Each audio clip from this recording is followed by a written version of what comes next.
You ask Tiger to solve.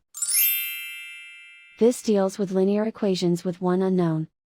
The final result is x equals -3/2. Let's solve it step by step. Simplify the expression. Simplify the arithmetic. Group all constants on the right side of the equation. Subtract 3 from both sides. Simplify the arithmetic.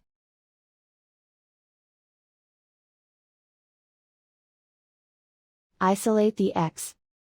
Divide both sides by 2. Simplify the fraction. And so the final result is x equals -3/2.